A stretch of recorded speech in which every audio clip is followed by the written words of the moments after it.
Python প্রোগ্রামিংয়ের যে বিষয়টা সম্পর্কে আজকে আমরা জানবো তা হলো ইটারেটিভ স্টেটমেন্ট এবং তার আন্ডারে পড়ব ফর লুপ।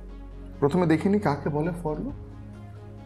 পাইথনে ফর লুপ একটি শক্তিশালী নিয়ন্ত্রণ প্রবাহের কাঠামো, যা একটি সিকোয়েন্সের যেমন লিস্ট, টাপল, স্ট্রিং, রেঞ্জ ইত্যাদি প্রতিটি আইটেমের উপর পুনরাবৃত্তি করতে ব্যবহৃত হয়। এটি সহজ এবং সংক্ষিপ্ত উপায়ে কোডের একটি ব্লক নির্দিষ্ট সংখ্যকবার চালনা করে। আশা করছি বুঝতে পেরেছো। কিচ্ছু বোঝো না, আমি বোঝাচ্ছি। দেখো, প্রথমে আমরা দেখে নেব ফর লুপের সিনট্যাক্স। ফর কিওয়ার্ডটা লিখবো, তারপর আইটেম বলে কিছু একটা, তারপর ইন একটা কিওয়ার্ড, সিকোয়েন্স বলে কিছু একটা, তারপর কোলন। এই 5টা জিনিস লিখতে হবে এবং তার আন্ডারে দেখো ইনডেন্টেশন করা আছে এই সমস্ত কিছু। কিছু বোঝা গেল? একটু বোঝার চেষ্টা করি। ফর লুপ কি? লুপ কথার অর্থ হলো একই কাজ বারবার করা বা পুনরাবৃত্তি। অর্থাৎ এটি একটি শক্তিশালী কন্ট্রোল ফ্লো যা একই কাজ বারবার বা পুনরাবৃত্তি করতে ব্যবহৃত হয়। এবারে আসো আমরা এর ব্যাখ্যাটা দেখি। ফর হলো একটি সংরক্ষিত শব্দ যা শুরু করতে ব্যবহৃত হয়। এই যে ফর, এই ফরটা হলো এই ফর যা ফর লুপ শুরু করতে ব্যবহৃত হয়। আইটেম হলো একটি ভেরিয়েবল। এই যে আইটেমটা লিখেছি আমরা, এই আইটেম হলো একটি ভেরিয়েবল যা লুপের প্রতিটি পুনরাবৃত্তিতে সিকোয়েন্সের পরবর্তী উপাদান বা আইটেম ধারণ করে। অর্থাৎ সিকোয়েন্স কি? এই যে সিকোয়েন্সে অনেকগুলো আইটেম থাকবে পরপর পরপর। প্রথম আইটেম, এই ভেরিয়েবলটি সিকোয়েন্সের প্রথম আইটেমটিকে হোল্ড করবে বা ধারণ করবে। তারপর একবার পুনরাবৃত্তি চলতে থাকবে বা ইটারেশন চলতে থাকবে। সিকোয়েন্সের পরবর্তী আইটেমগুলো এই আইটেম ভেরিয়েবলে একের পর এক স্টোর হতে থাকবে। ঠিক আছে? প্রোগ্রামার নিজের প্রয়োজন অনুযায়ী এই ভেরিয়েবলের যে কোনো বৈধ নাম দিতে পারে। এই আইটেম ভেরিয়েবলের নাম আমি যে কোনো কিছু দিতে পারি। ইন, এই ইন হলো এই যে ইন হলো একটি সংরক্ষিত শব্দ যা নির্দেশ করে যে আমরা সিকোয়েন্সের উপাদানগুলির ওপর পুনরাবৃত্তি করছি। এই যে সিকোয়েন্সটার নিয়ে কথা বলছি, সিকোয়েন্সের যে আইটেমগুলো আছে তার উপর ইটারেশন করছি বা চালাচ্ছি। সিকোয়েন্স হলো সেই ডেটা স্ট্রাকচার, যেমন কি হতে পারে?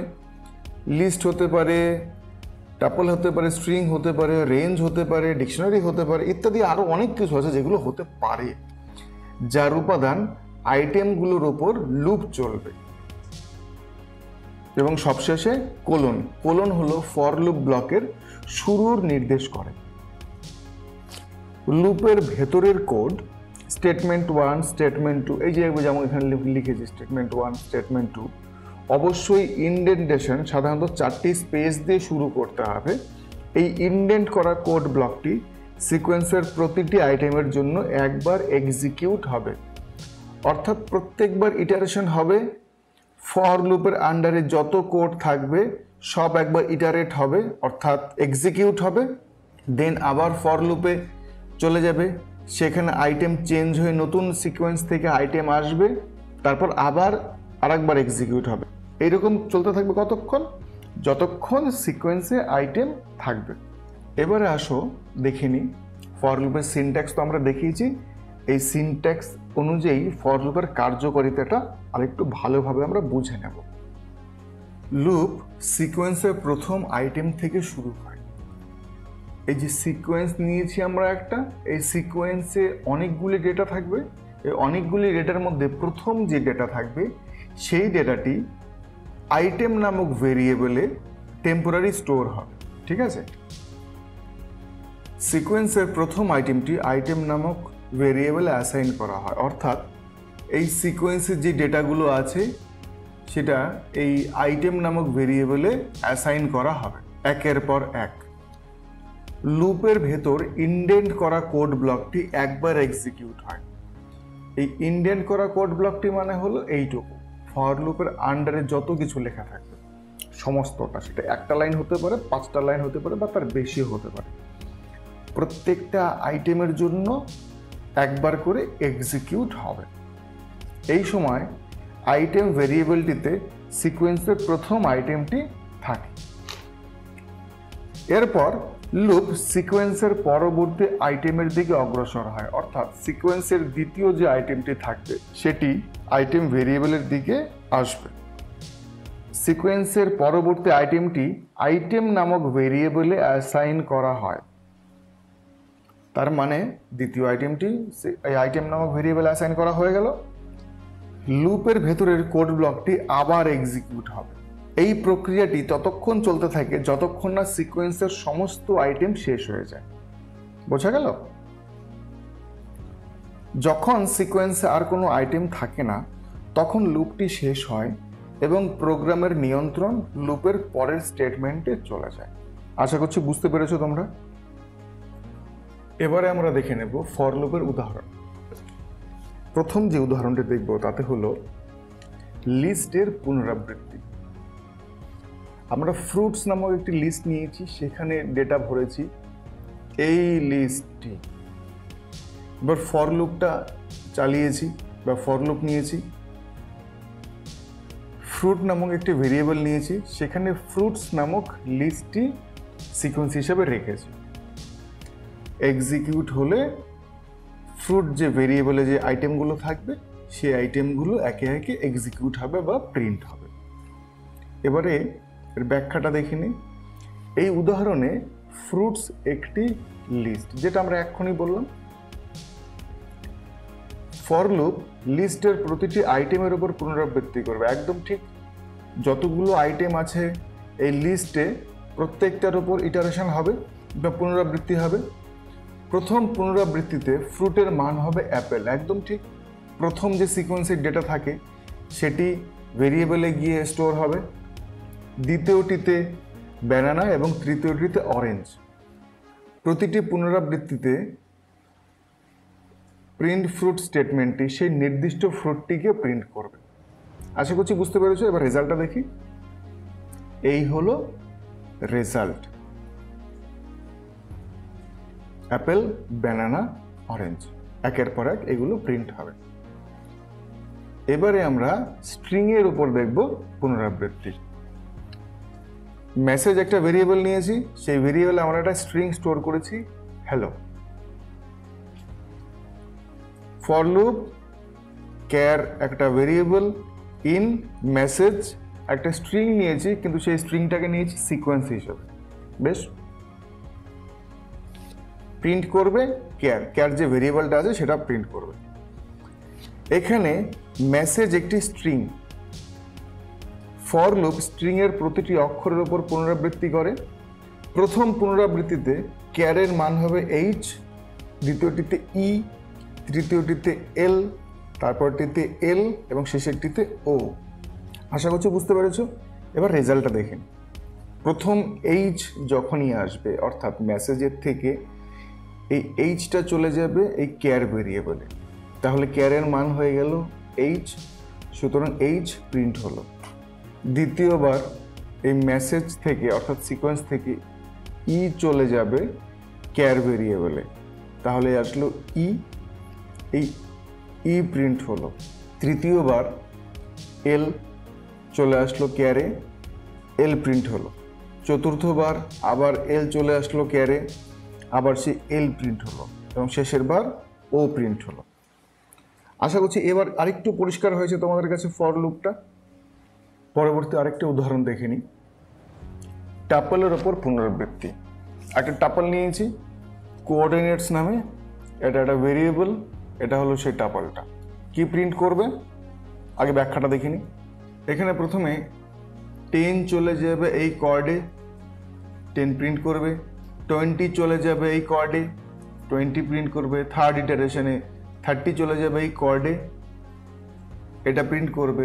এবং চতুর্থবার যেটা হবে, কোঅর্ডিনেটস এই টাপলে তো আর কিছু নেই, সুতরাং এখানে আর কিছু প্রিন্ট করতে পারবে না, সুতরাং এই ফাংশনটি বা এই প্রোগ্রামটি বন্ধ হয়ে যাবে। এবারে আমরা দেখে নেব ডিকশনারি এর ওপর পুনরাবৃত্তি। ডিকশনারির উপর পুনরাবৃত্তি করার সময় ফর লুপ ডিফল্টভাবে ডিকশনারির কিগুলোর উপর পুনরাবৃত্তি করে। কি কোনগুলো? এটা, এটা, এটা। আমরা কি বলে একটা ভেরিয়েবল নিয়েছি, স্টুডেন্ট হলো সেই ডিকশনারির নাম। প্রিন্ট কি দেখি, আউটপুট আসবে, ফার্স্ট ইটারেশন আসবে নেম, সেকেন্ড ইটারেশনে আসবে এজ, থার্ড ইটারেশনে আসবে গ্রেড। এবারে যদি প্রোগ্রামার ডিকশনারির ভ্যালুগুলোর উপর পুনরাবৃত্তি করতে চায় তবে ডট ভ্যালুজ এই পদ্ধতি ব্যবহার করতে হবে। দেখিনি, for value in student dot values print value. এই ভ্যালু মানে কিন্তু এইটা, ডট ভ্যালুজ যে ফাংশন আছে সে কি করছে, এই অনামিকাকে প্রথমে এই ভ্যালু ভেরিয়েবলে স্টোর করাচ্ছে। প্রিন্ট আউটটা দেখিনি, আশা করছি বুঝতে পারছো। তারপর কি করছে, সেকেন্ড ইটারেশনে এই 20কে এই ভ্যালুতে স্টোর করাচ্ছে, সুতরাং এটা প্রিন্ট হচ্ছে। তৃতীয়তে এই এ কে ভ্যালু ভেরিয়েবলে স্টোর করছে এবং এটা প্রিন্ট হচ্ছে। কিন্তু যদি প্রোগ্রামার ভ্যালু এবং কি দুটোই একসঙ্গে প্রিন্ট করতে চায় তাহলে কি করতে হবে, তাহলে করতে হবে দুটো ভেরিয়েবল নিতে হবে। ফর কি কমা ভ্যালু, দুটো ভেরিয়েবল নিয়েছি, যে কোনো নাম দিতে পারি, আমরা আগেই বলেছি। স্টুডেন্ট ডট আইটেম, এখানে স্টুডেন্ট কি, স্টুডেন্ট হলো এই ডিকশনারিটা। আইটেমস একটা ফাংশন নিয়েছে, এই ফাংশনসের কাজ কি, এই ফাংশনসের কাজ হলো এই স্টুডেন্ট ডিকশনারি থেকে প্রত্যেকটা ভ্যালু নিয়ে বা এবং কি নিয়ে পরপর দুটি ভেরিয়েবল স্টোর করে দেওয়া। এইভাবে স্টোর করছে। এবার প্রিন্ট আউটটা দেখে বুঝতে সুবিধা হবে। আউটপুট প্রথমে দেবে, প্রথম যে ভেরিয়েবল থাকবে সেই ভেরিয়েবলে প্রথম আইটেমটির কিটা স্টোর করবে, সেটা নেম, এবং তারপর প্রথম আইটেমের ভ্যালু স্টোর করবে, সেটা অনামিকা। সেকেন্ড ইটারেশনে দ্বিতীয় আইটেমের কি, দ্বিতীয় আইটেমের ভ্যালু। থার্ড ইটারেশনে থার্ড আইটেমের কি, থার্ড আইটেমের ভ্যালু। এবারে আমরা দেখে নেব নেস্টেড ফর লুপ, অর্থাৎ একটি ফর লুপের ভেতর আরেকটি ফর লুপ। পাইথনে নেস্টেড ফর লুপ মানে হলো একটি ফর লুপের ভেতরে আরেকটি ফর লুপ ব্যবহার করা। ভেতরের লুপের প্রতিটি সম্পূর্ণভাবে পুনরাবৃত্তির জন্য বাইরের লুপটি একবার করে চলে। এটি এমন পরিস্থিতিতে উপযোগী যেখানে ডেটার একটি সেটের মধ্যে ডেটার আরেকটি সেট প্রক্রিয়া করতে হয়, যেমন মাল্টি ডাইমেনশনাল তালিকা, যেমন ম্যাট্রিক্স, বা যখন প্রতিটি প্রাথমিক আইটেমের জন্য একাধিক পদক্ষেপ সম্পাদন করতে হয়। এবারে আমরা নেস্টেড ফর লুপের বেসিক স্ট্রাকচার বা সিনট্যাক্স দেখি। একটা ফর লুপ, ফর লুপের কোড, দ্বিতীয় আর একটা ফর লুপ। লক্ষ্য করো, একটা ফর লুপের ভেতর আরেকটা ফর লুপ আছে ইনডেন্টেশন ওয়াইজ, অর্থাৎ এটি যদি ট্রু হয় তাহলে এটি কাজ করবে, এটি যদি ফলস হয়, প্রথম লুপটি যদি এটা যদি ফলস হয় তাহলে এই লুপটি কাজই করবে না। আশা করছি বুঝতে পারছো। এবং দ্বিতীয় ফর লুপে যখন আসলাম আমরা, তার ভেতরের যে কোডগুলো সমস্তটা ইনডেন্টেশন দেওয়া আছে, অর্থাৎ এইটি যদি ট্রু হয় তাহলে এইটুকু কাজ করবে, ফলস হয় তাহলে এই সমস্তটা ক্রস হয়ে যাবে, একটিও কাজ করবে না। এবার শেষে লক্ষ্য করো, টোটাল এই ব্লকটা শেষ হওয়ার পর একটি লাইন আছে যেটি কিনা এটার সঙ্গে সেম ইনডেন্টেশনে আছে। বোঝা গেল? এবারে আমরা এর ব্যাখ্যাটা দেখে নিই। আউটার ভেরিয়েবল কি? বাইরের লুপের প্রতিটি আইটেমকে ধারণ করে। এই যে আউটার ভেরিয়েবল, এটার কথা বলছি। আউটার সিকোয়েন্স কি? সেই সিকোয়েন্স যার উপর বাইরের লুপ পুনরাবৃত্তি করবে, এটা। ইনার ভেরিয়েবল ভেতরের লুপের প্রতিটি আইটেমকে ধারণ করে। ইনার ভেরিয়েবল হলো এটা। ইনার সিকোয়েন্স কি? সেই সিকোয়েন্স যার উপর ভেতরের লুপ পুনরাবৃত্তি করবে, এটা হলো ইনার সিকোয়েন্স। ভেতরের লুপের ভেতরের কোড স্টেটমেন্ট 1, স্টেটমেন্ট 2, বাইরের লুপের প্রতিটি পুনরাবৃত্তির জন্য ইনার সিকোয়েন্সের প্রতিটি আইটেমের জন্য একবার করে নির্বাহিত বা এক্সিকিউট হয়। এবার আমরা দেখে নেব নেস্টেড ফর লুপের কার্যকারিতা। বাইরের লুপ প্রথম আইটেম থেকে শুরু হয় আউটার সিকোয়েন্স। আউটার সিকোয়েন্স বলতে এখানে। ভেতরের লুপটি সম্পূর্ণভাবে একবার চলে ইনার সিকোয়েন্সের প্রতিটি আইটেমের জন্য। ইনার সিকোয়েন্সে যতগুলি আইটেম থাকবে তার প্রত্যেকটা আইটেমের জন্য একবার করে চলবে, একটা আইটেম একবার করে। বাইরের লুপ আউটার সিকোয়েন্সের পরবর্তী আইটেমের দিকে অগ্রসর হয়। একবার ফুল এক্সিকিউট করলে ইনার সিকোয়েন্সের প্রত্যেকটি আইটেম আউটার সিকোয়েন্সের দিকে তারপরে অগ্রসর হবে। ভেতরের লুপটি আবার সম্পূর্ণভাবে একবার চলে ইনার সিকোয়েন্সের প্রতিটি আইটেমের জন্য। এই প্রক্রিয়া ততক্ষণ চলতে থাকে যতক্ষণ না বাইরের লুপ আউটার সিকোয়েন্সের সমস্ত আইটেমের ওপর পুনরাবৃত্তি শেষ করে। যদি বাইরের লুপ m বার চলে এবং ভেতরের লুপ n বার চলে, তাহলে ভেতরের লুপের ভেতরের কোড মোট m ইন্টু n বার এক্সিকিউট হবে। কিছু বোঝা গেল? কিছুটা হয়তো ভাষা বুঝেছো। এবার আমরা একটা উদাহরণ দেখি। উদাহরণের মাধ্যমে আশা করছি অনেক বেশি ভালো বুঝতে পারবে তোমরা। প্রথম যে উদাহরণটা দেখব সেটি হলো একটি ম্যাট্রিক্স বা 2 ডাইমেনশনাল লিস্ট প্রিন্ট করা। এটি আমাদের সামনে একটি উদাহরণ। প্রথম আমরা এই টুকটা লক্ষ্য করব। এই টুকটা দেখো, এটা একটা লিস্ট। ম্যাট্রিক্স বলে একটা ভেরিয়েবল নিয়েছি। এই লিস্ট শুরু, লিস্ট শেষ, তার আন্ডারে আবার লিস্ট, তার মানে লিস্টের ভেতর একটা লিস্ট। আশা করছি বুঝতে পারছো। এটা এইভাবে ডিক্লেয়ার করেছি। এবার ফর রো বলে একটা ভেরিয়েবল নিয়েছি ইন ম্যাট্রিক্স। ম্যাট্রিক্স কি? এই যে ম্যাট্রিক্স, তার আন্ডারে আরেকটা ফর লুপ নিয়েছি। এলিমেন্ট বলে একটা ভেরিয়েবল নিয়েছি ইন রো। এই রোটাই কিন্তু এই রোটা, ঠিক আছে। Print element comma end equal to double inverted কমার মধ্যে স্পেস প্রিন্ট নিয়েছি। তারপর এবার লক্ষ্য করো, প্রত্যেকটা প্রিন্টের পাশে আমরা কমেন্ট করে রেখেছি। এইটার কাজ কি হবে? Use end to print on the same line. এটার ক্ষেত্রে কি করবে? Create a new line after printing each row. এবারে আমরা এর রেজাল্টটা দেখি। আউটপুট আসবে এই রকম। এবার এটা কি করে আসলো আমরা একটু বোঝার চেষ্টা করি। প্রথম ম্যাট্রিক্সে কি আছে? এই ম্যাট্রিক্স ভেরিয়েবলটাতে বা ম্যাট্রিক্স এই লিস্টের ভিতরে কি আছে? এই পুরোটাই। এই রোতে কি আছে? রোতে আছে 1, 2, 3। তাহলে এই রোতে কি আছে? 1, 2, 3। এই এলিমেন্টে কি আছে? 1। Print element. এলিমেন্ট প্রিন্ট করলো, অর্থাৎ এই 1টাকে প্রিন্ট করে দিল। এন্ড অর্থাৎ এখানে একটা ছোট্ট স্পেস দিয়ে দিল। এবার আবার চলে গেল ফরে। আবার ফরে যাওয়ার পরে এলিমেন্ট, এই 2 নম্বর এলিমেন্টটা নিয়ে নিল, অর্থাৎ এলিমেন্টের ভিতরে এখন ঢুকে গেল 2। এবার এলিমেন্ট প্রিন্ট করবে, অর্থাৎ এই 2টা প্রিন্ট হয়ে গেল এবং তার শেষে একটা স্পেস দিল, এখানে একটা স্পেস দিল। এবারে থার্ড ইটারেশনের ক্ষেত্রে এই 3 চলে গেল এলিমেন্টে, অর্থাৎ এলিমেন্টের ভিতরে আছে 3। এখন এই 3টা চলে গেল এখানে। বুঝতে পারলে তোমরা?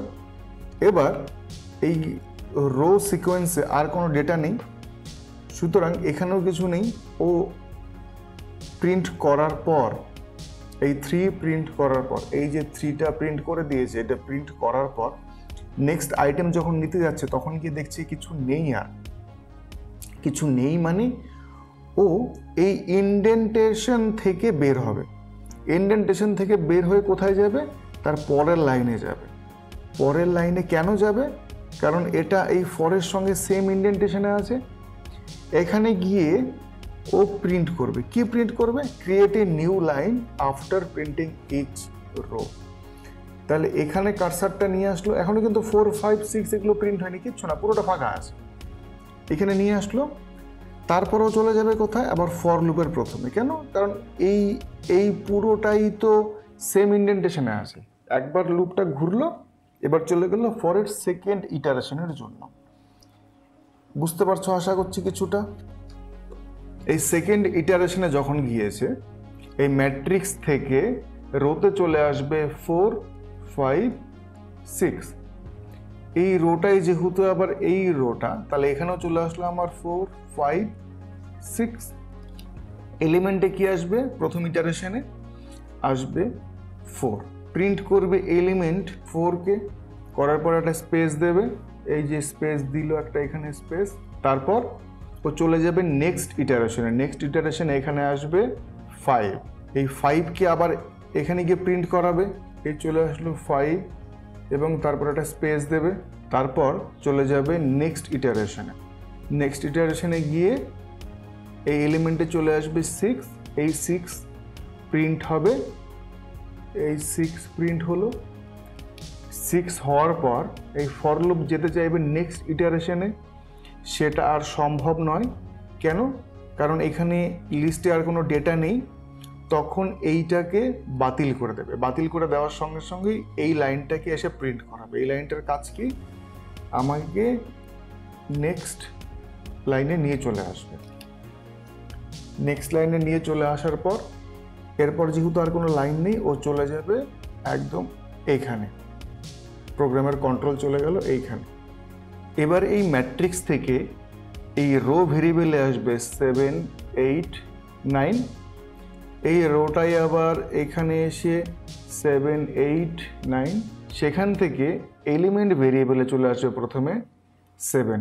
প্রিন্ট এলিমেন্ট অর্থাৎ 7 প্রিন্ট করব, তারপর একটা স্পেস দেব, তারপর আবার চলে যাব আমরা নেক্সট ইটারেশনের জন্য, অর্থাৎ এখানে চলে আসবে 8। এবার এলিমেন্টে আসবে 8 প্রিন্ট করব, 8 প্রিন্ট করার পর একটা স্পেস। এবার তারপর পরবর্তী ইটারেশনে চলে আসবে, এই এলিমেন্টের মধ্যে চলে আসবে 9। এবার সেই 9 প্রিন্ট করব, 9 প্রিন্ট করার সঙ্গে সঙ্গে এই রেজাল্টটা চলে আসলো। এবং এখানে যেহেতু আর কোনো ডেটা নেই আমার এই রো ভেরিয়েবলের মধ্যে, অর্থাৎ রো সিকোয়েন্সে, সুতরাং এইটাকে ক্রস করে দেবে, অর্থাৎ বাতিল করে দিয়ে এই লাইনটা এক্সিকিউট করবে। এক্সিকিউট করার সঙ্গে সঙ্গে এখানে চলে আসবে কারসার এখানে চলে আসার সঙ্গে সঙ্গে আবার এখান থেকে ব্যাক করে এখানে যাবে। এখানে গিয়ে চেক করবে যে এখানেও আর কোনো ডেটা নেই, এখানেও কোনো ডেটা নেই, অর্থাৎ ম্যাট্রিক্স যে সিকোয়েন্স ছিল বা লিস্ট ছিল সেখানে সমস্ত ডেটা আমরা ইউজ করে ফেলেছি, সুতরাং প্রোগ্রামটা এখানেই বন্ধ হয়ে যাবে। আশা করছি বুঝতে পেরেছো কিছুটা। এবার আমরা আরও একটা উদাহরণের মাধ্যমে একটু বোঝার চেষ্টা করি।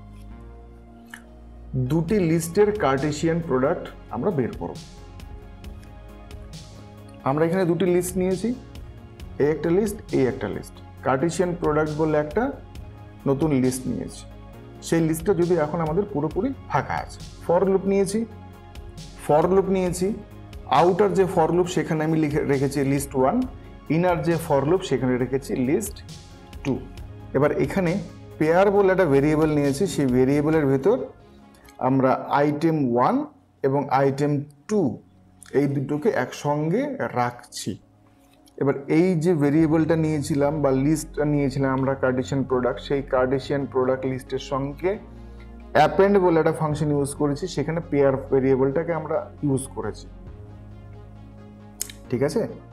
কি করবে এই পেয়ার ভেরিয়েবল, এই পেয়ারে যদি ডেটাগুলো থাকে সেই ডেটাগুলোকে এই কার্টেসিয়ান প্রোডাক্ট বলে যে লিস্ট আছে সেই লিস্টে ও টেম্পোরারিলি স্টোর করবে এবং সবশেষে প্রিন্ট কার্টেসিয়ান প্রোডাক্ট করে দেবে। এবার আমরা এর রেজাল্টটা দেখি বা আউটপুট দেখি, এর রেজাল্ট আসবে এইরকম। আশা করছি আরেকটু বুঝতে পেরেছো। আমরা এবারে নেস্টেড ফর লুপের অপর একটি উদাহরণ দেখে নিই, একটি নির্দিষ্ট প্যাটার্ন তৈরি করা। নেস্টেড লুপগুলি বিভিন্ন প্যাটার্ন তৈরি করতে ব্যবহার করা যেতে পারে। উদাহরণস্বরূপ একটি ত্রিভুজাকার প্যাটার্ন তৈরি করা যায়। এবারে আমি প্রথমেই চিন্তা করেছি যে তোমাদের আগে আউটপুটটা দেখিয়ে নেব, আউটপুটটা দেখিয়ে নিলে তোমাদের বুঝতে সুবিধা হবে।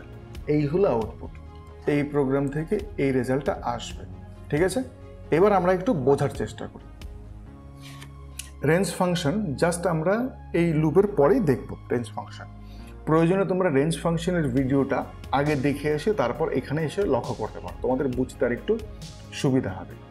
এবারে আমি প্রথম লক্ষ্য করব আয়ের মান কত, এই 1 চলে গেছে আয়, ঠিক আছে। n+1 মানে কত 6, এবার ইনার লুপে গেলাম জে মানে কত 0, আয়ের মান কত, এই যে এখানে 1 করেছি আমরা, আয়ের মান 1। আমি যদি একদম সোজা ভাষায় লিখি, আই হলো 1, জে হলো 0। প্রথমবার প্রিন্ট করবে স্টার, অর্থাৎ এই স্টারটা প্রিন্ট করেছে এবং এরপরে একটা স্পেস দিয়েছে এবং স্টার প্রিন্ট করার সঙ্গে সঙ্গেই যে দ্বিতীয় ইটারেশনের জন্য যাচ্ছে। জের এবার মান কত হয়ে গেল, জের মান হয়ে যাবে 1। এবার জের মান যেহেতু হয়ে গেছে 1, আয়ের মানও হয়ে আছে 1। এবার রেঞ্জ ফাংশনের নিয়ম হলো যে সবসময় এর ভেরিয়েবলের ভ্যালু স্টপ ভ্যালুর থেকে এক কম অবধি এক্সিকিউট হবে, অর্থাৎ দুটো সমান হয়ে গেলে কখনোই কাজ করবে না। অর্থাৎ সবসময় এই রেঞ্জ ফাংশনের ভেতরে যে ডেটাটা থাকবে বা ভ্যালুটা থাকবে তার থেকে এক ঘর কম হতে হবে। সুতরাং এখানে এক্সিকিউশনটা বন্ধ হয়ে গেল এবং এই লাইনটা এক্সিকিউট হবে। এই লাইনটার মানে কি, এই লাইনটার মানে হলো নিউ একটা লাইনে আসলো। আমার এইটুকুটা এক্সিকিউট হয়ে গেছে, কিন্তু এবার নিউ লাইনে এসছে। এই পরের পুরো পোর্শনটা ফাঁকা আছে এখন। পরের পুরো পোর্শন বলতে এই পুরোটা আমার এখনো ফাঁকা। আশা করছি বুঝতে পারছো। এবারে আমরা যাব নেক্সট ইটারেশনে যাচ্ছি, অর্থাৎ আয়ের ভ্যালু 1+ হবে। তাহলে আয়ের ভ্যালু কত হয়ে যাবে, আয়ের ভ্যালু এবারে হয়ে যাবে 2। তাহলে এই আয়ের ভ্যালু কত 2, জের ভ্যালু কত, যে আবার যখন শুরু হয়েছে প্রথম থেকে, তাহলে জের ভ্যালু হয়ে যাবে 0। তাহলে জের ভ্যালু হয়ে গেল 0, আবার প্রথম থেকে চালু হলো। আয়ের ভ্যালু 2 আর জের ভ্যালু 0। আবার প্রিন্ট করবে স্টার। সুতরাং আগের বার এই স্টারটা প্রিন্ট হয়েছিল, এবার দ্বিতীয়বার এই স্টারটা প্রিন্ট হলো এবং পরে একটা স্পেস দিল। আশা করছি বুঝতে পেরেছো। এবার জের ভ্যালু একবার প্রিন্ট আউট হওয়ার সঙ্গে সঙ্গে যে নিজেকে ইটারেট করে জের ভ্যালু কত হয়ে যাবে 1। এবার এখানেও কন্ডিশনটা ট্রু, কারণ এখানে 2 আছে আয়ের ভ্যালু, যেহেতু আয়ের থেকে কম আছে, সুতরাং আরেকবার প্রিন্ট আউট হবে। প্রিন্ট আউট হলো, এবার কি আসবে স্টার, সুতরাং এই স্টারটা প্রিন্ট করলো আরেকবার দ্বিতীয়বার এবং শেষে একটা স্পেস দিল। কোনো সমস্যা আশা করছি নেই তোমাদের এখন অবধি। এবার জের ভ্যালু কত হলো, এবার জের ভ্যালু হয়ে যাবে 2। এবার আর এই ব্লকটা কাজ করবে না, কেন, কারণ i = j হয়ে গেছে। এবার রেঞ্জ ফাংশনে যেহেতু সিকোয়েন্সের ভ্যালু এবং ভেরিয়েবলের ভ্যালু সেম হয়ে গেলে কাজ করে না, সুতরাং এটা বন্ধ হয়ে গেল। এবার এটা এক্সিকিউট করবে, এটা এক্সিকিউট করা মানে নিচের লাইনে আসবে। আশা করছি বুঝতে পেরেছো। চলো নেক্সট আরেকবার বুঝি। এবারে আয়ের ভ্যালু কত হবে, এবারে আয়ের ভ্যালু হয়ে যাবে 3। জের ভ্যালু কত হবে, জের ভ্যালু হয়ে যাবে আবার সেই প্রথম 0। আয়ের ভ্যালু হয়ে আছে 3, জের ভ্যালু হয়ে আছে 0। প্রথমবার ইটারেশনে এটা প্রিন্ট করে দিল এবং তারপর একটা স্পেস। দ্বিতীয় ইটারেশনে জের ভ্যালু হয়ে যাচ্ছে 1, অর্থাৎ জের ভ্যালু 1, আবার একটা প্রিন্ট করলো। এবার তারপরে এবার ইটারেশনে জের ভ্যালু হয়ে যাচ্ছে 2, জের ভ্যালু হয়ে যাচ্ছে 2, আরেকটা প্রিন্ট করলো। এবারে জের ভ্যালু কত হলো, এবারে জের ভ্যালু হয়ে গেল 3। আই এবং জে যেহেতু দুটো সমান হয়ে গেল, সুতরাং এই ব্লকটা আবার ক্যান্সেল হয়ে গেল। আবার এটা প্রিন্ট করবো, অর্থাৎ আবার নিচের লাইনে আসলো। সুতরাং এখান থেকে ঘুরে আবার রিপিট চলে যাবে এখানে। এবারে আয়ের ভ্যালু কত দাঁড়ালো, এবারে আয়ের ভ্যালু হয়ে গেল 4। লিখিনি। জের ভ্যালু কত, আবার সেই 0তে একবার প্রিন্ট করলো। জের ভ্যালু ইটারেশনের পরে 1 হলো, 1-এ আরেকবার প্রিন্ট করলো। ইটারেশনের পরে 2 হলো, আবার প্রিন্ট করলো। ইটারেশনের পরে 3 হলো, আরেকবার প্রিন্ট করলো। এবার ফাইনালি জের ভ্যালু হয়ে যখন যাবে 4, আয়ের ভ্যালু ছিল 4, জের ভ্যালু 4, সুতরাং আবার এখানে এটা ক্রস করে হয়ে গেল, অর্থাৎ এই ব্লকটা বাতিল হয়ে গেল। এটা আবার প্রিন্ট হলো, অর্থাৎ নিচের লাইনে চলে আসলো। আবার এখান থেকে ঘুরে চলে যাবে কন্ট্রোল, এখানে প্রোগ্রামের কন্ট্রোল চলে গেল। এবার ফাইনালি আয়ের ভ্যালু গিয়ে কত দাঁড়ালো, আয়ের ভ্যালু গিয়ে দাঁড়ালো 5, আয়ের ভ্যালু 5 এবং জের ভ্যালু কত, আবার সেই 0, একটা প্রিন্ট করলো 0 হওয়ার জন্য। এবার জের ভ্যালু কত হলো, এবারে জের ভ্যালু কত হলো 1, সুতরাং আবার আরেকটা প্রিন্ট করলো। প্রিন্ট করার সঙ্গে সঙ্গে আবার ইটারেশনের জন্য গেল, তখন গিয়ে জের ভ্যালু কত হলো 2, আবার প্রিন্ট করলো, আবার ইটারেশনে গেল, আবার ইটারেশনে গিয়ে জের ভ্যালু কত হলো 3, এটা প্রিন্ট করলো। প্রিন্ট করার পর আবার ইটারেশনে গেল, এবার জের ভ্যালু কত হলো 4, এটা প্রিন্ট করলো।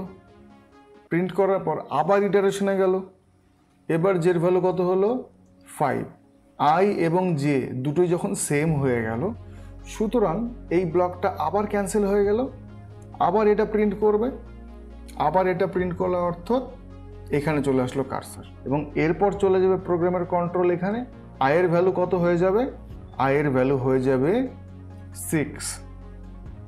এবার এটা এবং এটা দুটোরই ভ্যালু হয়ে গেছে 6, সুতরাং প্রোগ্রামটা এখানেই বাতিল হয়ে যাবে, কারণ এর নিচে কোনো নেক্সট স্টেটমেন্ট নেই। যদি থাকতো সেই লাইনগুলো এক্সিকিউট হওয়া শুরু করতো। আশা করছি বুঝতে পেরেছো তোমরা। এবারে আমরা আরেকটা উদাহরণের মাধ্যমে দেখার চেষ্টা করব। রেজাল্টটা দেখি। এইটা তোমাদের হোম টাস্ক থাকলো। নেস্টেড ফর লুপের উদাহরণ অলরেডি আমি বুঝিয়ে ফেলেছি, তোমরা আশা করছি যথেষ্ট ভালোভাবে বুঝেছো। এই প্রোগ্রাম থেকে কি করে এই আউটপুটটা আসলো, এবার তোমরা বুঝে আমাকে কমেন্টে ছবি তুলে পাঠাও, ঠিক আছে? এবারে আমরা বহু প্রতীক্ষিত রেঞ্জ ফাংশনটি আমরা পড়ব। রেঞ্জ ফাংশনের 3টি ভিন্ন সিনট্যাক্স রয়েছে, দেখে নিই। প্রথম যে রেঞ্জ ফাংশন রেঞ্জ, এর ভেতর একটাই আর্গুমেন্ট থাকবে, সেই আর্গুমেন্টটাকে বলছি আমরা স্টপ। এই সিনট্যাক্সে রেঞ্জ ফাংশন 0 অর্থাৎ 0 থেকে শুরু হয় স্টপ পর্যন্ত, যদিও স্টপ সংখ্যাটি অন্তর্ভুক্ত নয়। এটি সংখ্যার সিকোয়েন্স তৈরি করে। নর্মালি এটা কোনো নাম্বারের সিকোয়েন্স তৈরি করার জন্য এটা ব্যবহৃত হয়। এখানে স্টপ আর্গুমেন্টটি অবশ্যই একটি পূর্ণ সংখ্যা হতে হবে এবং এটি সিকোয়েন্সের শেষ সীমা নির্ধারণ করে। বোঝা গেল? এবারে একটা উদাহরণের মাধ্যমে দেখে নেওয়া যায়, আউটপুটটা দেখে বুঝতে সুবিধা হবে। এখানে কি বলেছে, রেঞ্জ ফাংশন 0 থেকে শুরু হয়, অর্থাৎ প্রথম আয়ের ভেতরে ডেটা কি যাবে 0, প্রিন্ট আই অর্থাৎ 0 প্রিন্ট আউট করে দিয়েছে। তারপর আয়ের ভ্যালু কত হলো, আয়ের ভ্যালু হয়ে যাবে 1, প্রিন্ট আই অর্থাৎ 1 প্রিন্ট করে দেবে। তারপরে এবার আয়ের ভ্যালু হয়ে যাবে 2, প্রিন্ট আই অর্থাৎ 2 প্রিন্ট আউট করে দেবে।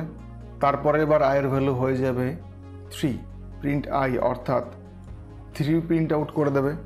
তারপরে এবার আয়ের ভ্যালু হয়ে যাবে 4, অর্থাৎ 4 প্রিন্ট আউট করে দেবে এবং সর্বশেষ আয়ের ভ্যালু হয়ে যাবে 5। কিন্তু এখানে রেঞ্জ ফাংশনের ভিতরে যেহেতু 5 আছে, সুতরাং এখানে আর এটা হবে না এবং এই লাইনটা আর এক্সিকিউট হবে না, প্রোগ্রাম এখানেই শেষ। আশা করছি বুঝতে পেরেছো। এবারে এর ব্যাখ্যাটা দেখি। এই উদাহরণে রেঞ্জ 5 একটি সিকোয়েন্স তৈরি করছে 0 1 2 3 4। ফর লুপ এই সিকোয়েন্সের প্রতিটি সংখ্যায় একবার করে পুনরাবৃত্তি করছে এবং সংখ্যাটি প্রিন্ট করছে, যেটা আমরা এখনই বুঝলাম। এবারে আমরা রেঞ্জ ফাংশনের নেক্সট সিনট্যাক্সের দিকে যাব। সেটি হলো রেঞ্জ দুটো আর্গুমেন্ট দেবো, একটাকে বলছি আমরা স্টার্ট আর্গুমেন্ট, একটাকে বলছি আমরা স্টপ আর্গুমেন্ট। রেঞ্জ ফাংশনটি স্টার্ট থেকে শুরু করে স্টপ পর্যন্ত, তবে স্টপ সংখ্যাটি অন্তর্ভুক্ত নয়, এটি সংখ্যার সিকোয়েন্স তৈরি করে। এখানে স্টার্ট হলো সিকোয়েন্সের প্রথম সংখ্যা এবং স্টপ হলো শেষ সীমা। স্টার্ট এবং স্টপ উভয়ই পূর্ণ সংখ্যা হতে হবে। দেখে নিই, 2 হলো স্টার্ট আর 8 হলো স্টপ। এবার আমরা রেজাল্টটা দেখে নিই। প্রথম আউটপুট দেবে 2, তারপর 3, তারপর 4 5 6 7। 7ই কেন শেষ হয়ে গেল? 8 হবে না, কারণ 8 তো শেষ সীমা। এবং এখানে আমরা যেমন লিখেছি স্টপ সংখ্যাটি অন্তর্ভুক্ত নয়, অর্থাৎ 8 অন্তর্ভুক্ত নয়, 8-এর ঠিক আগে অবধি রেজাল্ট প্রিন্ট আউট করবে। ব্যাখ্যা দেখে নিই। এই উদাহরণে রেঞ্জ 2 থেকে 8 একটি সিকোয়েন্স তৈরি করছে 2 3 4 5 6 7।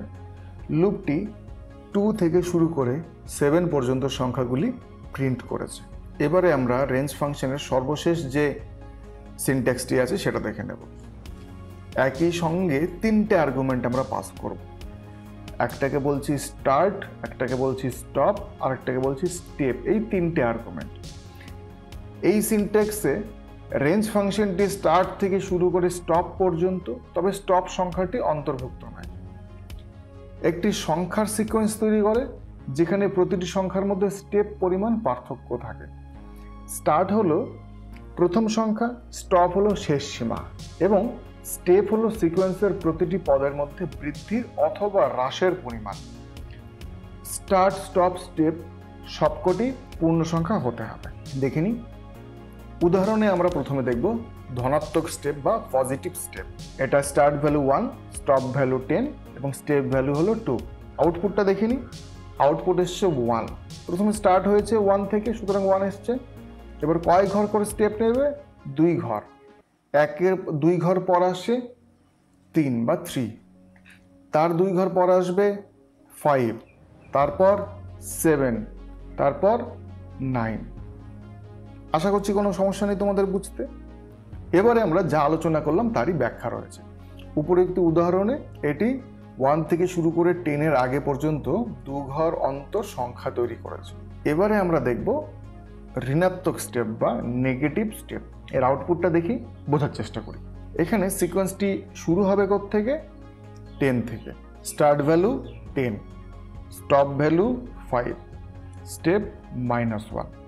প্রথম 10 প্রিন্ট করলো, তারপর 1 ঘর কমলো। কেন 1 ঘর কমবে? কারণ স্টেপ -1, 9 হলো। তারপর আর 1 ঘর কমে 8 হলো, তারপর আর 1 ঘর কমে 7 হলো, আর 1 ঘর কমে 6 হলো। ব্যাস, এখানেই প্রোগ্রামটা শেষ হলো। কেন? 5 তো প্রিন্ট হবে না। কেন? কারণ 5 তো স্টপ ভ্যালু। আমরা আগেই পড়েছি যে স্টপ ভ্যালুর ঠিক 1 ঘর আগে এসে প্রোগ্রামটি শেষ হয়ে যায়। উপরোক্ত উদাহরণে রেঞ্জ 10, 5, -1, 10 থেকে শুরু করে 5-এর আগে পর্যন্ত প্রতি -1 ঘর অন্তর সংখ্যা তৈরি করেছে, অর্থাৎ এটি উল্টো দিকে গণনা করেছে, যেটা আমরা এক্ষুনি পড়লাম। এবারে আমরা অপর একটি লুপ, ওয়াইল লুপ দেখে নেব। ওয়াইল লুপ হলো পাইথনের একটি কন্ট্রোল ফ্লো স্টেটমেন্ট, যা একটি নির্দিষ্ট শর্ত পূরণ না হওয়া পর্যন্ত কোডের একটি ব্লক বারবার এক্সিকিউট করতে ব্যবহৃত হয়। যতক্ষণ লুপের শর্তটি ট্রু থাকে ততক্ষণ লুপের ভেতরের কোড এক্সিকিউট হতে থাকে। যখন শর্তটি ফলস হয়ে যায় তখন লুপটি বন্ধ হয়ে যায় এবং প্রোগ্রামের নিয়ন্ত্রণ লুপের ঠিক পরের স্টেটমেন্টটি চলে আসে। এবারে আমরা দেখে নেব ওয়াইল লুপের syntax. While condition, loop body, statement 1, statement 2, loop changer, এই সমস্তটা ইনডেন্টেড থাকবে। এবারে এর ব্যাখ্যা দেখে নেব। ওয়াইল, এটি ওয়াইল লুপ শুরু করার জন্য ব্যবহৃত কিওয়ার্ড। এরপর কন্ডিশন।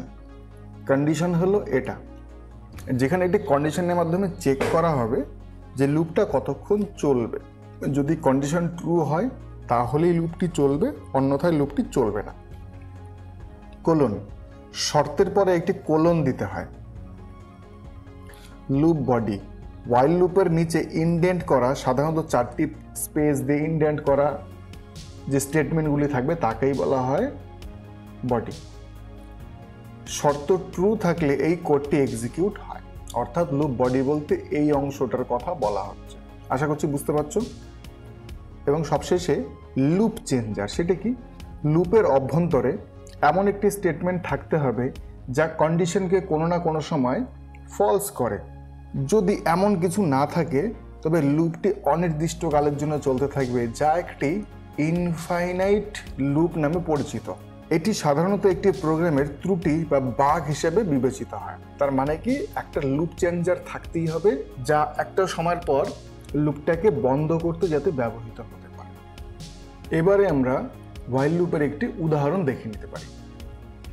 1 থেকে 5 পর্যন্ত সংখ্যা প্রিন্ট করা। এবারে এর আউটপুটটা দেখে নিই। 1 2 3 4 5 লুপ ফিনিশড। এবারে এর ব্যাখ্যাটা বুঝে নিই। Count equal to 1। এখানে এর কথা বলা হয়েছে, একটি ভেরিয়েবল কাউন্ট তৈরি করা হয়েছে, এতে প্রাথমিক মান 1 সেট করা হয়েছে, একদম ঠিক। তারপর while count less than equal to 5 loop শুরু হয়। হ্যাঁ, এখান থেকে লুপ শুরু হচ্ছে। শর্তটি হলো কাউন্ট কি 5-এর থেকে ছোট না সমান। যদি এর উত্তর হয় ট্রু, তাহলে এই দুটো লাইন এক্সিকিউট হবে। কেন এই দুটো লাইনের কথাই কেন বলছি, কারণ দেখো তোমরা লক্ষ্য করো, এই দুটো লাইন ইনডেন্টেশন দেওয়া আছে। প্রথম ইটারেশনে কাউন্ট হলো 1, যা 5-এর চেয়ে ছোট বা সমান, এই শর্তটি ট্রু, সুতরাং এটি প্রিন্ট হবে, অর্থাৎ এই লাইনটা এক্সিকিউট হবে এবং এই 1 প্রিন্ট হবে। Count equal to count plus 1, যা কাউন্টের মান 1 থেকে বেড়ে 2 হয়, একদম ঠিক। এবার এখান থেকে চলে গেল আবার এই লাইনে, তাহলে এবার কাউন্টের মান কত? 2। এবার কাউন্ট হলো 2, যা 5-এর থেকে ছোট বা সমান, শর্তটি ট্রু, সুতরাং প্রিন্ট কাউন্ট ইকুয়াল টু 2 এটা প্রিন্ট করা হয়, অর্থাৎ এই লাইনটা আবার এক্সিকিউট হবে। এই লাইনটা এক্সিকিউট হলে এই লেখাটি প্রিন্ট হবে, অর্থাৎ আউটপুট আমার 2 আসবে। Count equal to count plus 1, অর্থাৎ কাউন্টের মান 1 বেড়ে হয় 3 এবং এভাবেই এটি চলতে থাকে। লাস্ট ইটারেশনের ক্ষেত্রে কি হয়, 5-এর চেয়ে ছোট বা সমান কিনা এটি চেক করে, দেখে শর্তটি ট্রু, সুতরাং 5 প্রিন্ট করে, অর্থাৎ এটি প্রিন্ট করে। তারপর count equal to count plus 1, কাউন্টের মান 1 বেড়ে হয় 6, কাউন্ট হলো 6, যা 5-এর চেয়ে ছোট বা সমান নয়, এবার শর্তটি ফলস, লুপটি বন্ধ হয়ে যায়। প্রিন্ট লুপ ফিনিশড এই লেখাটি প্রিন্ট হয়, লুপের পরের লাইনটি এক্সিকিউট হয়। বোঝা গেল? এবারে আমরা দেখব ব্রেক স্টেটমেন্ট কাকে বলে। পাইথনে ব্রেক একটি লুপ কন্ট্রোল স্টেটমেন্ট, যা লুপের স্বাভাবিক কার্যকারিতা থামিয়ে দেয় এবং লুপ থেকে তাৎক্ষণিকভাবে বেরিয়ে আসতে ব্যবহৃত হয়। যখন একটি ব্রেক স্টেটমেন্ট লুপের ভেতর সম্মুখীন হয়, তখন সেই লুপের বর্তমান পুনরাবৃত্তি যেখানেই থাকুক না কেন তার সঙ্গে সঙ্গে বন্ধ হয়ে যায় এবং প্রোগ্রামের নিয়ন্ত্রণ লুপের ঠিক পরের স্টেটমেন্টে চলে যায়। ওই একটুখানি বুঝে নিই, যখনই ব্রেক স্টেটমেন্টকে খুঁজে পাওয়া যায় প্রোগ্রামের মধ্যে এবং যখন সেটা এক্সিকিউট হয়, তখন সঙ্গে সঙ্গে তা বন্ধ হয়ে যায়। মানে প্রোগ্রামের বা লুপের মধ্যে থাকুক বা কন্ডিশনের মধ্যে থাকুক, যেখানেই থাকুক না কেন সেটা সঙ্গে সঙ্গে বন্ধ হয়ে যায় এবং প্রোগ্রামের নিয়ন্ত্রণ লুপের ঠিক পরের স্টেটমেন্টে চলে যায়, অর্থাৎ যেই লুপের ভেতর ছিল সেই লুপ থেকে প্রোগ্রামের কন্ট্রোলকে বের করে দেয়। আশা করছি কিছুটা বুঝতে পেরেছ, উদাহরণের মাধ্যমে তোমরা ভালোভাবে বুঝবে। এবারে আমরা দেখে নিই ব্রেক স্টেটমেন্ট সিনট্যাক্স। একটা ইফ কন্ডিশন, তারপর ব্রেক স্টেটমেন্ট। ইফ কন্ডিশন অর্থাৎ একটা কন্ডিশন চেক করবে, তারপরেই ব্রেক স্টেটমেন্টটা এক্সিকিউট হবে। মানে কন্ডিশনটা ট্রু হলেই ব্রেক স্টেটমেন্টটা এক্সিকিউট হয়। সাধারণত এইভাবেই লেখা হয়, কোনো কোনো সময় লুপের ভেতরেও লেখা হয়, অন্য যে কোনোভাবে ইউজ করা যেতে পারে, কিন্তু সাধারণভাবে ইউজ করা হয় কোনো একটা কন্ডিশন যদি ট্রু হয় তাহলেই। দেখে নিই, এখানে কন্ডিশন একটি বুলিয়ান এক্সপ্রেশন, যা সত্য হলে ব্রেক স্টেটমেন্টটি কার্যকর হবে বা এক্সিকিউট হবে এবং লুপ থেকে বেরিয়ে আসা হবে। ইফ স্টেটমেন্ট ব্যবহার করা বাধ্যতামূলক নয়, সরাসরি লুপের ভেতরেও ব্রেক ব্যবহার করা যেতে পারে, তবে সাধারণত কোনো একটি শর্তের উপর ভিত্তি করে লুপ থেকে বের হওয়ার জন্যই এটি ব্যবহৃত হয়। আশা করছি এখন আরেকটু পরিষ্কার হয়েছে তোমাদের কাছে। ব্রেক সরাসরি লুপের ভেতরেও ব্যবহার করা যেতে পারে, তবে কন্ডিশনের জন্য এটা মেইনলি ব্যবহার করা হয়। এবারে আমরা দেখে নেব ব্রেক স্টেটমেন্টের কার্যকারিতা। লুপের বর্তমান পুনরাবৃত্তি তাৎক্ষণিকভাবে বন্ধ হয়ে যায়, খুব গুরুত্বপূর্ণ কথা। মানে যখনই ব্রেক স্টেটমেন্ট এক্সিকিউট হয়, তখন লুপের পরিস্থিতি যেখানেই থাকুক না কেন, আমি ধরে নিচ্ছি যদি 1 থেকে 5 অবধি যেতে হয়, হয়তো লুপ তখন সেকেন্ড ইটারেশন হয়েছে আর এরপর আরও 3টে ইটারেশন আছে, কোনো বিষয় নেই, লুপ এক্স্যাক্টলি 2 ইটারেশন হওয়ার পর বা সেকেন্ড ইটারেশন হওয়ার পরই বন্ধ হয়ে যাবে, ঠিক আছে? এরপর 3, 4, 5 ইটারেশনগুলো হবেই না। প্রোগ্রামের নিয়ন্ত্রণ অর্থাৎ কন্ট্রোল চলে যায় লুপের এক্স্যাক্টলি পরের যে স্টেটমেন্টটি আছে সেই স্টেটমেন্ট বা লাইন। যদি লুপের সাথে কোনো এলস ব্লক যুক্ত থাকে, ব্রেক স্টেটমেন্টের কারণে লুপ থেকে বের হলে সেই এলস ব্লকটিও এড়িয়ে যাওয়া হয়, অর্থাৎ এক্সিকিউট করে না। এলস ব্লকটি শুধুমাত্র তখনই এক্সিকিউট হয় যখন লুপ স্বাভাবিকভাবে শেষ হয়, অর্থাৎ ব্রেক স্টেটমেন্টের মাধ্যমে বন্ধ না হলে। এবারে আমরা দেখব ব্রেক স্টেটমেন্টের উদাহরণ প্রথমে দেখিনি। ফর লুপে ব্রেকের ব্যবহার। ধরা যাক আমরা একটি সংখ্যার তালিকা দিয়েছি এবং আমরা প্রথম জোড় সংখ্যাটি খুঁজে বের করতে চাই। জোড় সংখ্যাটি পাওয়া হয়ে গেলে আমরা লুপ থেকে বেরিয়ে যাব। ঠিক আছে, এবারে আমরা এর আউটপুটটা দেখি। এটা আউটপুট। এবার আমরা লক্ষ্য করেছি এই আউটপুটটা এই পার্টিকুলার প্রোগ্রাম থেকে আসলো কি করে, সেটা যদি বুঝে যায় তাহলে সমস্যা মিটে গেল। এবারে লক্ষ্য করি, নাম্বার বলে একটা লিস্ট নিয়েছি আমরা, সেই লিস্টে এই নাম্বারের লিস্টটা আছে। ফার্স্ট ইভেন্ট বলে একটা ভেরিয়েবল নিয়েছি, সেখানে স্টোর করেছি নাম, অর্থাৎ কিছুই না। ফর লুপ নিয়েছি, নামের ভেতর কত আছে আমি এখানে লিখি, বুঝতে সুবিধা হবে তোমাদের। নামের ভেতর কত আছে, এবার নাম্বারস লিস্টে আছে, অর্থাৎ প্রথম সংখ্যাটা আছে 1, নাম 1, এই নাম 1 মড 2। মড 2 কথার মানে হলো 2 দিয়ে এইটাকে ভাগ করবে, অর্থাৎ নামকে ভাগ করবে, অর্থাৎ 1কে ভাগ করবে। ভাগ করার পর ভাগশেষ চেক করবে 0 কি না। ভাগশেষ কি 0? না, এক্ষেত্রে তো ভাগশেষ 0 নয়। যেহেতু 0 নয়, তাহলে ইফের আন্ডারে যে ইনডেন্টেশন করা যে কোড ব্লকটা আছে, এই দুটো লাইন ক্রস হয়ে যাবে, এক্সিকিউট হবে না। তাহলে কোথায় চলে আসবে? নেক্সট লাইনে, অর্থাৎ এইখানে প্রিন্টে। প্রিন্ট এফ, অর্থাৎ এফ স্ট্রিং দিয়েছে চেকিং, এই চেকিং লেখাটাই এখানে এসছে। নামের ভেতর ছিল 1, সেই 1ও আবার প্রিন্ট হয়ে চলে এসছে এখানে। আশা করছি বুঝতে পারছো। এবারে নেক্সট ইটারেশনে নামের ভিতর কত আসবে? 3, কারণ লিস্টের দ্বিতীয় নাম্বারটা হলো 3। 3 mod 2, রেজাল্ট কি 0? না, এবারও রেজাল্ট ফলস। সুতরাং এই কোড ব্লকটা আবার কাজ করবে না, এটা হবে চেকিং নাম, এই দুটো মিলে একসঙ্গে চলে আসবে এখানে, লেখা আসবে চেকিং 3। কেন 3? কেন? কারণ নাম ভেরিয়েবলে এখন স্টোর হয়ে আছে 3, তাই 3। এবারে আমরা নেক্সট ইটারেশনে যাব। এবারে নাম ভেরিয়েবলের ভেতর কত ঢুকবে? এবারে নাম ভেরিয়েবলের ভেতর ঢুকবে 5, কারণ 3 নম্বর ডেটা আছে 5 ফর নাম, অর্থাৎ 5 ইন নাম্বারস। আচ্ছা, ইফ নাম mod 2, অর্থাৎ 5 mod 2 ইকুয়াল টু 0, এবার কি ট্রু হচ্ছে? না, এবারও এটা হয়ে যাচ্ছে ফলস। সুতরাং এই পোর্শনটুকু আবার এড়িয়ে যাওয়া হবে। এড়িয়ে যাওয়ার পর এইটা এক্সিকিউট হবে, আবার লেখা আসবে চেকিং নাম, সেইটা গিয়ে এখানে চলে আসছে। বুঝতে পেরেছো? এবারে নাম ভেরিয়েবলের ভেতর 8 আসলো। কেন? কারণ 8 এর পরবর্তী সংখ্যা।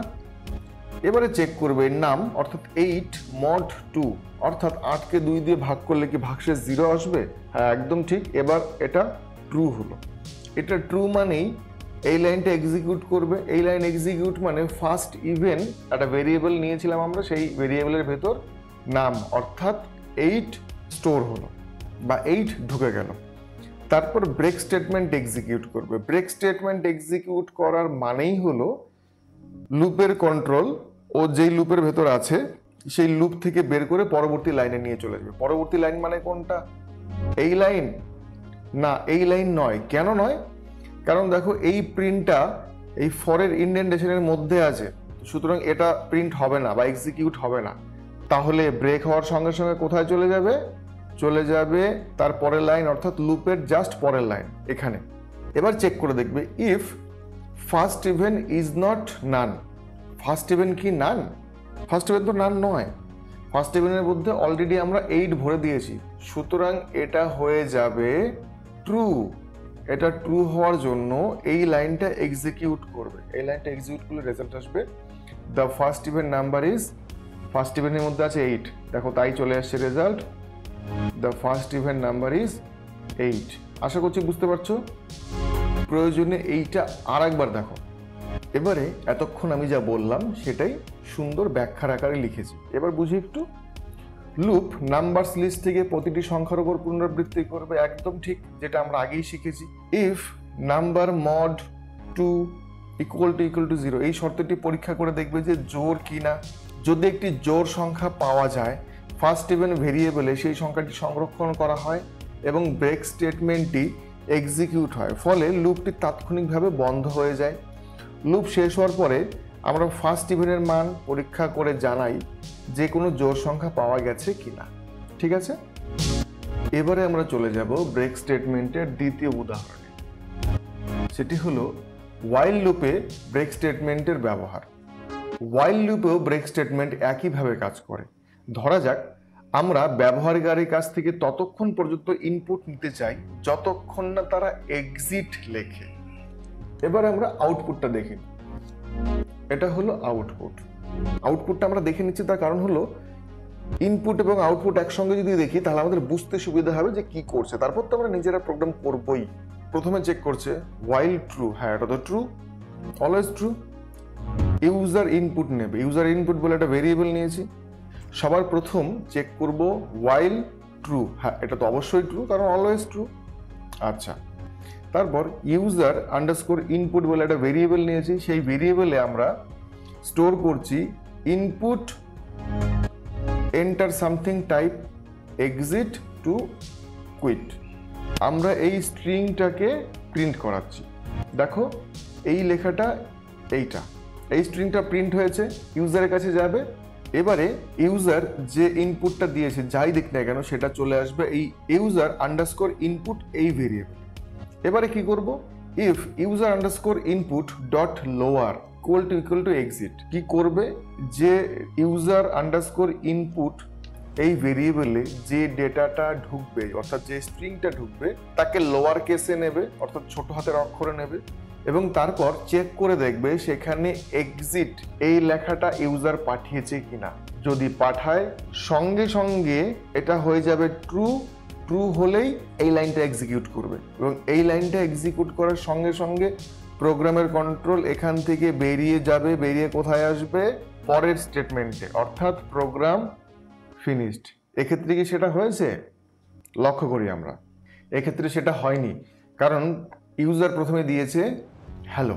এবারে ইউজার আন্ডারস্কোর ইনপুট এই ভেরিয়েবলের ভেতর ঢুকে গেল হ্যালো, চেক করছে ইউজার আন্ডারস্কোর ইনপুট অর্থাৎ হ্যালো এই লেখাটাকে লোয়ার কেসে নিচ্ছে অর্থাৎ ছোট হাতের অক্ষরে নিচ্ছে এবং চেক করে দেখছে যে এটি এক্সিট এই স্ট্রিংটার সঙ্গে ম্যাচ করছে কিনা। যদি ম্যাচ করে তাহলে ব্রেক করবে, ম্যাচ করছে না এক্ষেত্রে, সুতরাং আমাদের প্রিন্ট করাবে এলস ব্লকে গিয়ে ইউ এন্টার্ড এই ভেরিয়েবলটার নাম দিয়েছে অর্থাৎ ভেরিয়েবলে যে ডেটা আছে সেটা প্রিন্ট করবে। দেখো তাই লেখা এসছে ইউ এন্টার্ড হ্যালো।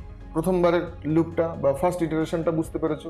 এবারে আমরা সেকেন্ড ইটারেশনের দিকে যাই। সেকেন্ড ইটারেশনে আবার ইউজারের কাছ থেকে ইনপুট নেবে।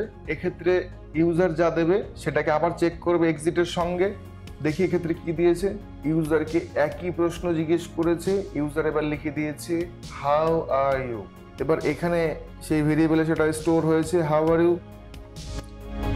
এটা দিয়ে চেক করানো হচ্ছে যে সেটা এক্সিট কি না, না এক্সিট নয়, সুতরাং আবার এটাতে চলে আসবে ইউ এন্টার্ড ইউজার ইনপুট অর্থাৎ হাউ আর ইউ। দেখো you entered how are you, বুঝে গেলে। আবার এর পরের ইটারেশনে ইউজারের কাছে চাওয়া হয়েছে এন্টার সামথিং। এবার ইউজার কি দিয়েছে, এক্সিট দিয়েছে। লক্ষ্য করে দেখবে এক্সিটটা দিয়েছে কিন্তু ক্যাপিটাল লেটারে। ইউজার আন্ডারস্কোর ইনপুটে চললে সে এক্সিট ক্যাপিটাল লেটারে, সেটাকে স্মল লেটারে পরিবর্তন করা হয়েছে। পরিবর্তন করে এই এক্সিট স্ট্রিংটার সঙ্গে চেক করানো হয়েছে যে এটা সঠিক কিনা। এবার যখন এটা ট্রু হলো, ট্রু হওয়ার সঙ্গে সঙ্গে চলে আসলো ব্রেক। এবার ব্রেক হওয়ার সঙ্গে সঙ্গে ইফের যে পুরো ব্লকটা আছে এই ইন্ডেন্টেশনে যা যা থাকবে বা এই ইন্ডেন্টেশনের ভেতর পুরোটা বাতিল হওয়ার সঙ্গে সঙ্গে প্রোগ্রামের কন্ট্রোল চলে আসবে।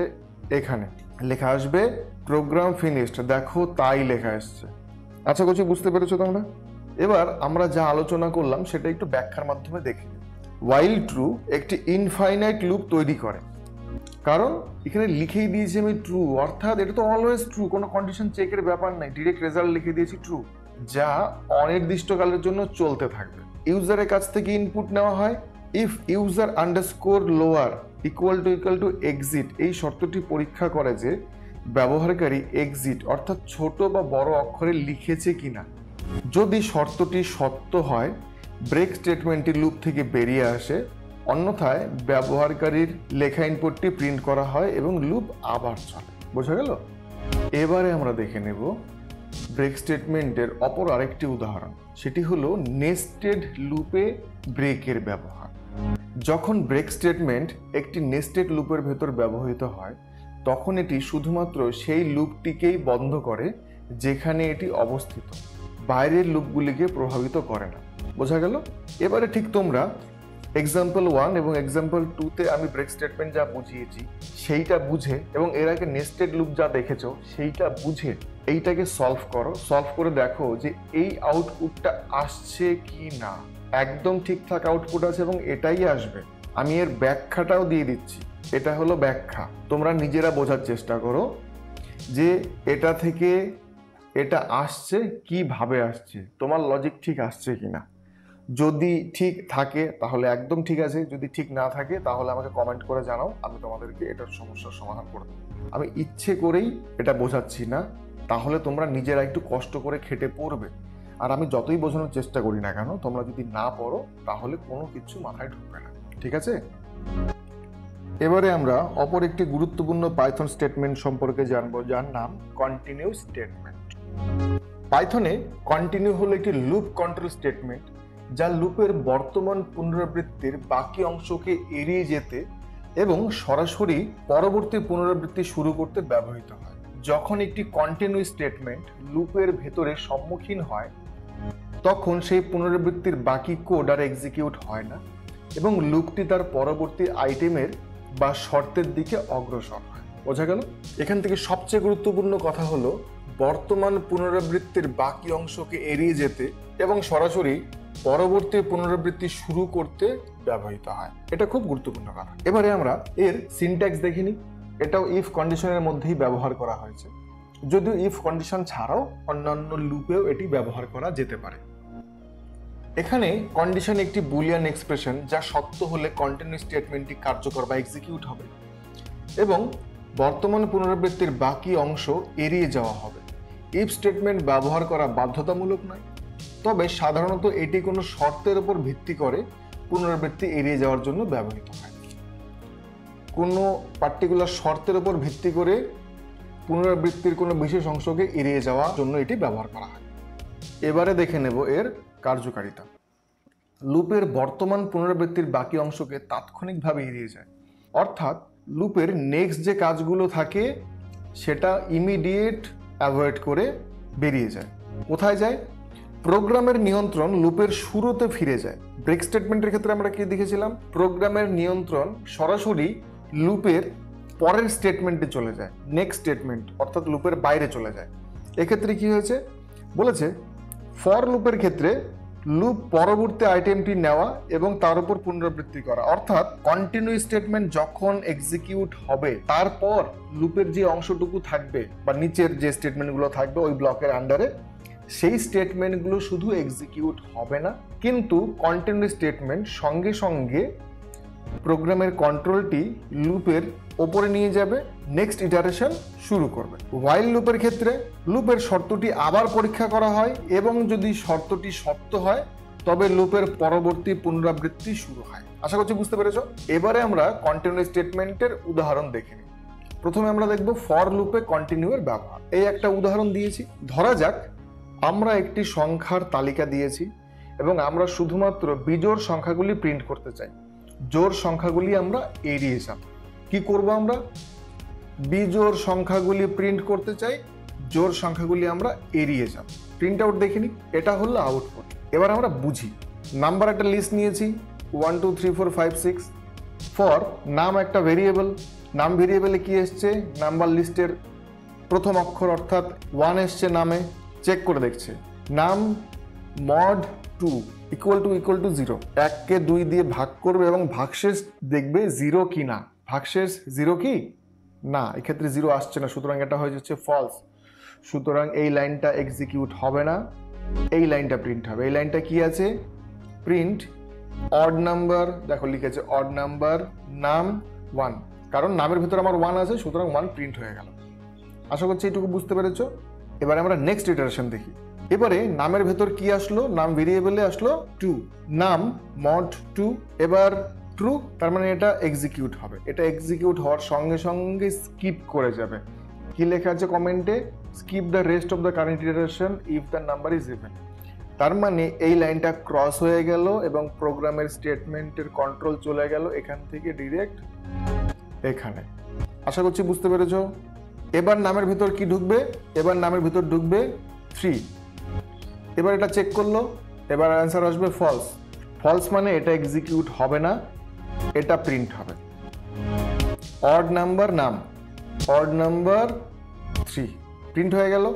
প্রিন্ট হওয়ার পরে আবার কন্ট্রোল স্টেটমেন্ট চলে গেল এখানে। এবার নাম ভেরিয়েবলে আসলো 4, এটা করার পর রেজাল্ট ট্রু। ট্রু মানে এটা এক্সিকিউট হবে। এটা এক্সিকিউট হওয়া মানে এখান থেকে কন্ট্রোল চলে যাবে এখানে। আশা করছি বুঝতে পারছো। এরপর নাম ভেরিয়েবলে ঢুকবে 5, এটা রেজাল্ট আসবে ফলস। ফলস মানে এই লাইনটা ক্রস, আবার এই লাইনটা এক্সিকিউট হবে অড নাম্বার 5, ঠিক আছে। এটার পর কন্ট্রোল চলে যাবে আবার এখানে।